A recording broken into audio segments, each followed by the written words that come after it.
নমস্কার, বাংলা বার্তা থেকে বলছি সন্ময় বন্দ্যোপাধ্যায়। গতকাল আপনাদের বলেছিলাম পিনাকা গাইডেড মিসাইল ডিপ্লয় করেছে ভারত সরকার অসম মণিপুর সীমান্তে এবং সঙ্গে ৩৫,০০০ সেনা সেখানে ইতিমধ্যে ডিপ্লয় করেছে। সরাসরি বাংলাদেশের ইন্টেলিজেন্স সার্ভিস বারবার তাতে সমস্ত মিডিয়া চ্যানেলগুলোতে সম্প্রচার করছে। ভারত সরকার কিন্তু সেটা বিরোধিতা করেনি। ভারত সরকার একবারের জন্য বলেনি যে বাংলাদেশ ইন্টেলিজেন্স বা বাংলাদেশের মিলিটারি জেনারেলরা যে কথাগুলো বলছেন সে কথাটা সর্বৈব ভুল। অর্থাৎ অসম এবং মণিপুরের বাংলাদেশ সীমান্ত সংলগ্ন বর্ডারে ৩৫,০০০ সেনা সেখানে বসে রয়েছেন এবং শুধু তাই নয়, সেখানে Pinaka guided missile ৭০০ kilometre range, যার ৭০০ থেকে ৭৫০ কিলোমিটার, যে কোনো সময় সেটা অ্যাটাক করতে পারে সেই রকম মিসাইল সেখানে ডিপ্লয় করেছে ভারত সরকার। ভারত সরকারের তরফ থেকে, ভারত সরকারের পররাষ্ট্র মন্ত্রক থেকে কোনো তার বিরোধিতা নেই, যদিও বাংলাদেশের সমস্ত ইলেকট্রনিক্স মাধ্যমে সেই সম্প্রচার হচ্ছে। আজকে আমি আরও একটা খুব খুব গুরুত্বপূর্ণ তথ্য আপনাদের কাছে পেশ করব। দেখুন, এই মুহূর্তে দাঁড়িয়ে যে কোনো যুদ্ধ স্ট্র্যাটেজিক ওয়ার হয়। ওই আগেকার দিনে গাদা বন্দুক কামান নিয়ে একদম যুদ্ধ করতে যাচ্ছে সেনারা, সেই যুদ্ধটা এখন প্র্যাকটিক্যালি বন্ধ হয়ে গেছে। এখন স্ট্র্যাটেজিক ওয়ার্ক, আর তার সঙ্গে চলছে মনস্তাত্ত্বিক যুদ্ধ। অর্থাৎ মানসিকভাবে একটা রাষ্ট্র আরেকটা রাষ্ট্রের ওপর কীভাবে প্রভাব বিস্তার করতে পারে, কীভাবে সমরাস্ত্র সাজাতে পারে এবং কীভাবে বিধ্বস্ত করতে পারে মানসিকভাবে একটা রাষ্ট্র ব্যবস্থাকে।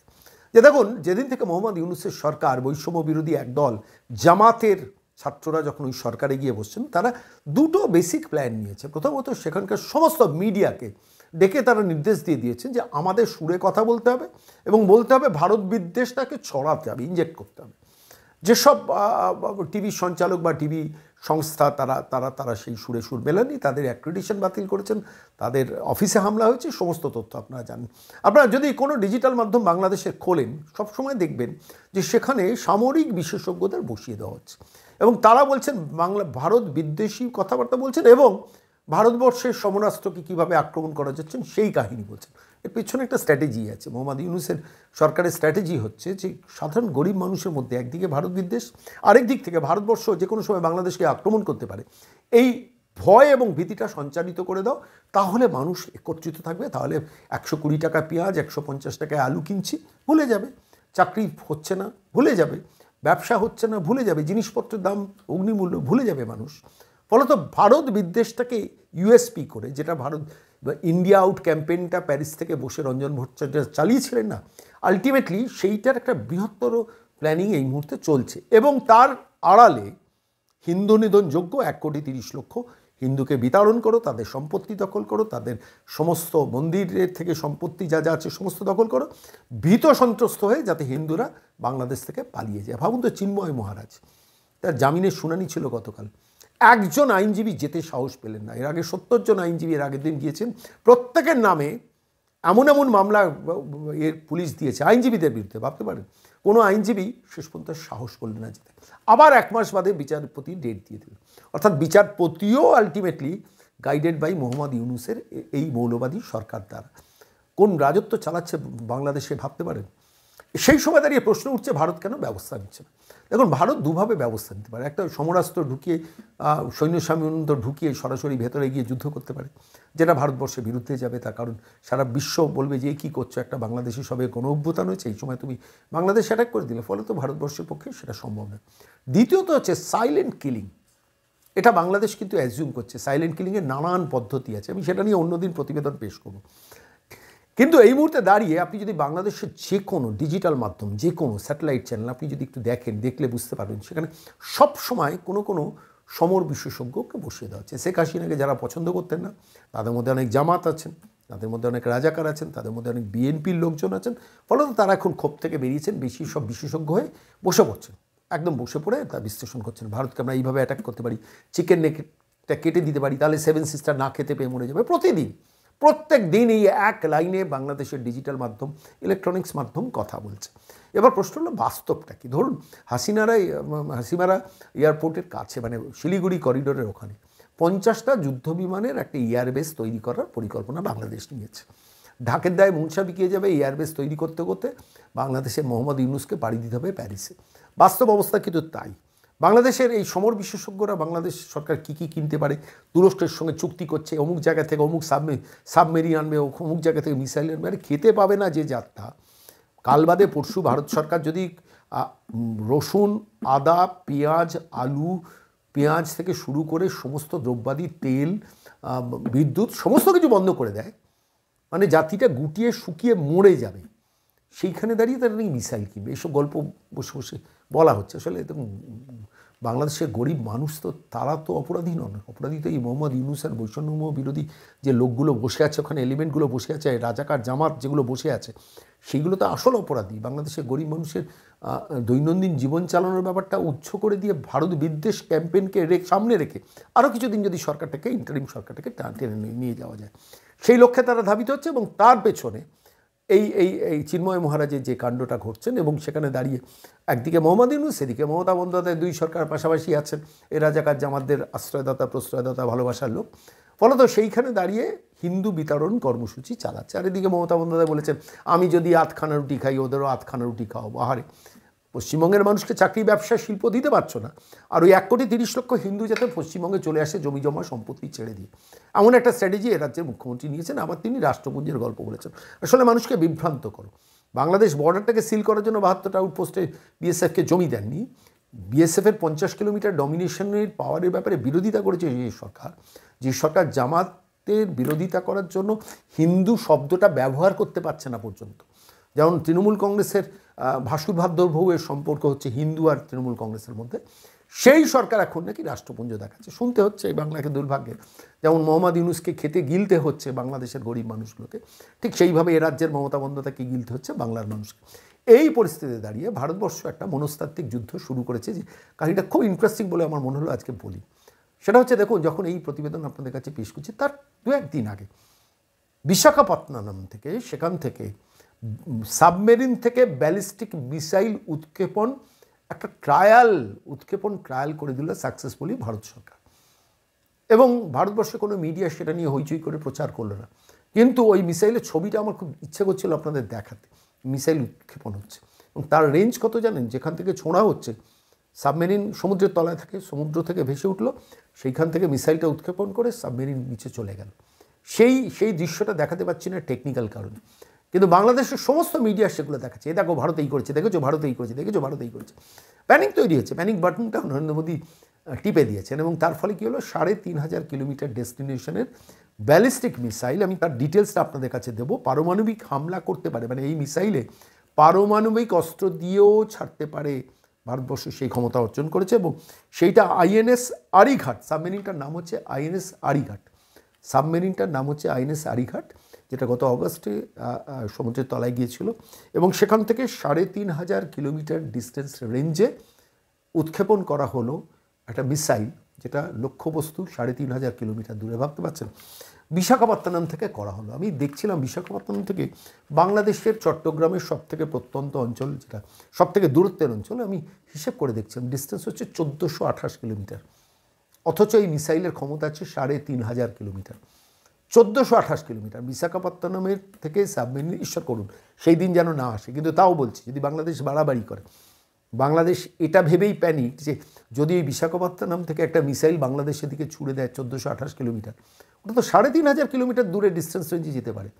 1,428 কিলোমিটার, আমি হিসাব করে দেখছিলাম পাকিস্তান কত দূর। বিশাখাপত্তনম থেকে, বঙ্গোপসাগরের ওই অঞ্চল থেকে বিশাখাপত্তনম থেকে যদি উৎক্ষেপণ হয় মিসাইল, পাকিস্তানকে টার্গেট করতে গেলে 2,200 কিলোমিটার, 2,200 কিলোমিটারের মধ্যে রেঞ্জ, আর সেখানে ক্ষমতা আছে 3,500 কিলোমিটার, আর এটা 1,428 কিলোমিটার দূরে বাংলাদেশ নিজেরা ওই টিভিতে বসে বসে হিসেব করছে বিশ্লেষকরা, ওই টিভি সঞ্চালক বা টিভি যারা তথাকথিত মিলিটারি পার্সনরা সেটা নিয়ে দেখছে না, সেটা নিয়ে তাদের ব্যাখ্যা বিশ্লেষণ করছে। ভারত সরকার দিনগুলো ভাঁচলো, দেখুন আমি দেখছিলাম হিসেব করে, 3টে দিন তারা বেছেছে। সেই অনুযায়ী তারা অলরেডি নোটামকে রিপোর্ট করেছিল যে আমরা এই সময়টা এয়ার স্পেসটা ফাঁকা চাই, এবং সেই ডিস্টেন্সের ব্যাপারটা যেদিনকে নোটামকে জানিয়েছিল 28, 29, 30, এই 3টে দিন, 27 থেকে 30, অর্থাৎ যেখান দিয়ে ক্ষেপণাস্ত্র যাবে যে সময়টা, সেখানে যে এরিয়া, যে স্পেস, সেই স্পেসটা ফাঁকা না করলে কোনো প্লেন এলে তো উড়ে যাবে, ফলত নোটাম বলে একটা সংস্থা, সেই সংস্থার সূত্র ধরে এয়ার স্পেসকে ফাঁকা করতে হয় এবং বাংলাদেশ সেটা 27 ভারতবর্ষ সেটা 27 থেকে 30 এই সময়টা নভেম্বরের মধ্যে ফাঁকা করেছিল এবং এই স্পেস দিয়ে যেসব বিমান যায় বিমান যাওয়া বন্ধ ছিল এবং স্বাভাবিকভাবে সেইখান দিয়ে এই সফল উৎক্ষেপণটা হয়েছে। ভারতবর্ষের মিডিয়া সেভাবে সম্প্রচার করেনি, কিন্তু বাংলাদেশ মিডিয়া গেল রব ঝাঁঝে মরে যাওয়ার অবস্থা। মানে আমি খালি ভাবছিলাম যে বাংলাদেশ বুঝতে পারছে যে ওই 50টা যুদ্ধ বিমানে এয়ারবেসের গল্প বলছে না, আমি বলছি এই একটা মিসাইল যদি বাংলাদেশে গিয়ে পড়ে, আবার বলছি ঈশ্বর করুন সে দিনটা যেন না আসে, বাংলাদেশের বিস্তীর্ণ অঞ্চল শেষ হতে 10 মিনিট লাগবে। বাংলাদেশ এটা ভেবেই কিন্তু চিন্তিত এবং আরও লাফাচ্ছে, আরও বাড়াচ্ছে। আমার নিজস্ব একটা ধারণা, দেখুন ভারত সরকারের যারা এই সংক্রান্ত নিয়ন্ত্রক সংস্থা তারা কিন্তু ভারত সরকারের অনুমতি দিয়েছে যে এই সময় সফল উৎক্ষেপণটা হোক। এই উৎক্ষেপণ অলরেডি কমপ্লিট এবং এটার জন্য নোটাম যে এয়ার স্পেসটা বুক করেছে সেটা হচ্ছে 3950 সম্ভবত, অর্থাৎ 3500 কিলোমিটার রেঞ্জ, কিন্তু যে স্পেসটা বুক করেছে সেটা হচ্ছে 3950, অর্থাৎ 3500 পরেও আরও 450 কিলোমিটার অ্যাডিশনাল স্পেস বুক করেছে যাতে আগে পরে হলে কোনোভাবে ডিস্টার্ব না হয়। এই মিসাইল কোথায় গিয়ে পড়লো? সমুদ্রে গিয়েই পড়েছে। ফলত সেই সমুদ্রে গিয়ে মিসাইল ওঠা এবং পড়ার সেই সব দৃশ্য বাংলাদেশের ডিজিটাল মাধ্যমে, ইলেকট্রনিক্স মাধ্যমে গুড়গুড় করে ঘোরাচ্ছে, তারা দেখাচ্ছে। ভারত সরকার কেউ দেখাচ্ছে না, ভারতের মিডিয়াও সেভাবে সেটা নিয়ে হইচই করছে না, একটু রিপোর্ট প্লেস করেছে। এবং শুনলে অবাক হবেন না, মানে এটা আমারও জানা ছিল না বলে বলছি, যে এই ধরনের মিসাইল উৎক্ষেপণ একমাত্র সোভিয়েত রাশিয়া, চীন এবং মার্কিন যুক্তরাষ্ট্র, তারা এই ধরনের মিসাইল উৎক্ষেপণ তাঁদের রেঞ্জ হচ্ছে 5000 কিলোমিটার। ভারত সরকার 3500 কিলোমিটার পর্যন্ত সফলতার সঙ্গে উৎক্ষেপণ করলো 27 থেকে 30-এর মধ্যে। চীন, রাশিয়া, আমেরিকা তারা ইতিমধ্যেই 5000 কিলোমিটার রেঞ্জের সফল উৎক্ষেপণ করে তারা সেই ক্ষমতা অর্জন করেছে। প্রশ্ন হচ্ছে ভারত সরকার কি এটা প্রথম? না, ভারত সরকার এর আগে, এটা হচ্ছে K4 মিসাইল, ভারত সরকার এর আগে K15 মিসাইল 750 কিলোমিটার রেঞ্জের 2016 সালে উৎক্ষেপণ করেছিল। 2016 সালে 750 কিলোমিটার রেঞ্জের K50 মিসাইল তারা ইতিমধ্যে উৎক্ষেপণ করেছিল প্রথমবার।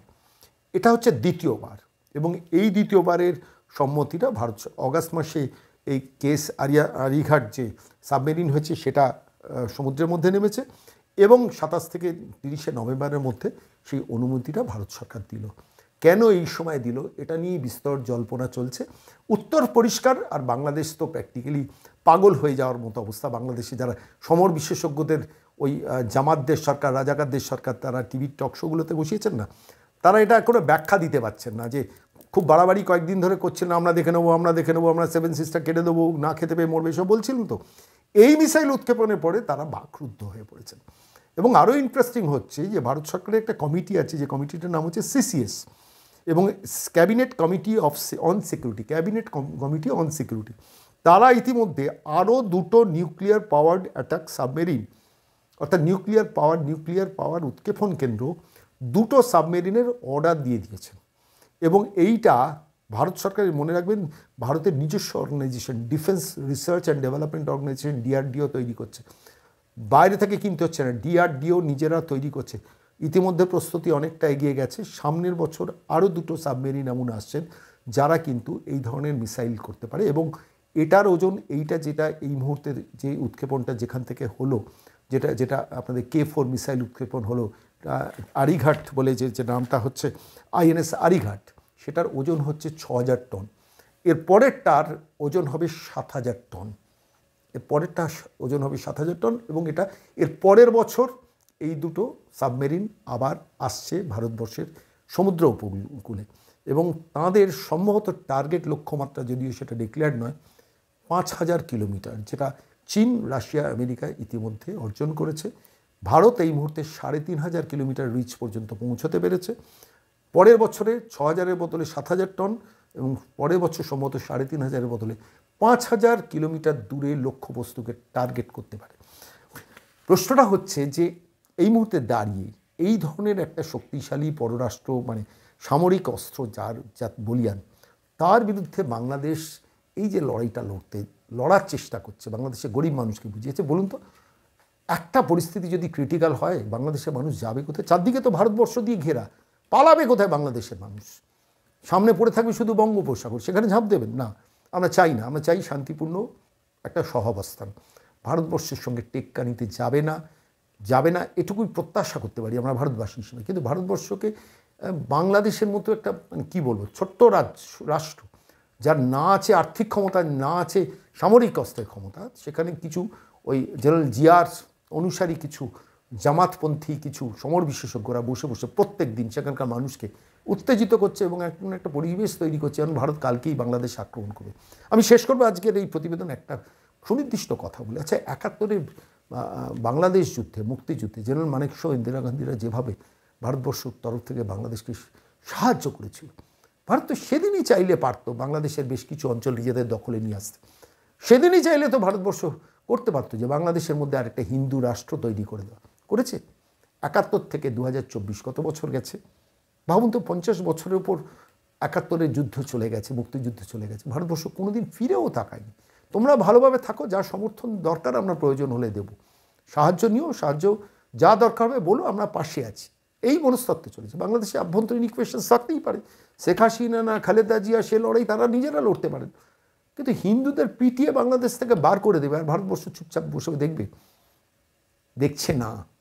ভারত সরকার কিন্তু বেশি কথা বলছে না। পররাষ্ট্র মন্ত্রক থেকে 3টে বিবৃতি জারি করা হয়েছে। বাকিটা কি করা হয়েছে আজকে নয় কালকে বলবো, শুনলে চমকে যাবেন। চোখ রাখবেন বাংলা বার্তায় কাল সকালে, মানে আজকের পর আগামীকাল সকালবেলা 8টার সময়।